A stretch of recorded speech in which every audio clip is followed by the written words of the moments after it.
It's a real blessing to be with you here today on the Word of Encouragement. And today I'd like to go to Acts chapter 26. Here we have the story of the Apostle Paul before King Agrippa. I've had the privilege now on several occasions to be at Caesarea by the Sea, which is the place where the procurator stayed of the Roman government. And King Agrippa was visiting Festus at that time.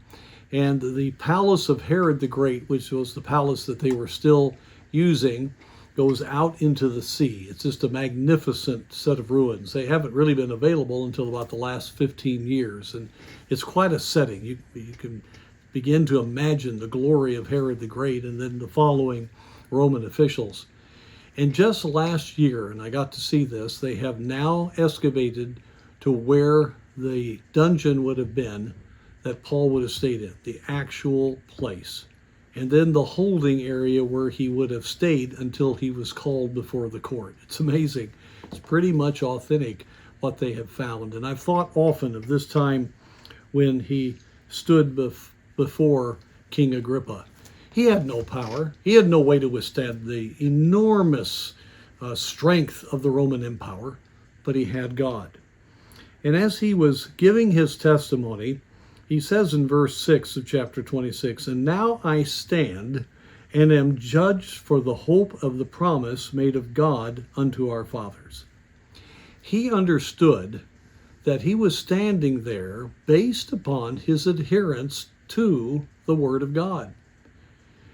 He was being falsely accused by his brethren, and they did not understand that Jesus Christ was the fulfillment of the matter of the promised resurrection and the promised sacrifice that would come.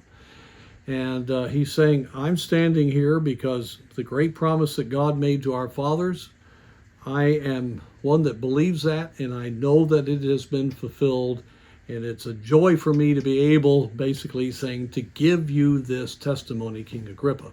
And he goes through and gives a wonderful testimony of what Christ has done. But I bring this up because we are in a place today in which when we stand upon the truth of the Word of God, we are going to be challenged. More and more Bible-believing Christians are challenged in different aspects of our culture. And we need to realize that whenever we are on our job, there's a lot of things folks face on the job. Folks that work for the government have some very difficult circumstances to deal with. Our military does. And for us as pastors and those of us that witness and take stands for different things, more and more there's going to be resistance to what we believe. But we need to be encouraged that just like the Apostle Paul, he had an opportunity to declare the gospel to one of the most powerful men in that region. And many other officials were there to hear the gospel. And he would continue to have that opportunity right up to Caesar's palace and those that were part of the household of Caesar. And so he saw what was going on as caused by his stand for truth, but because it was a stand for truth, he would be able to declare the truth. And so, friends, we need to be not fearful about maybe having to take a stand, but we need to be encouraged that it might just be an opportunity to stand for Christ and to give the truth, and people can be reached. Oh, it's wonderful to see these people that stood for Christ, and may God give us that same kind of heart today.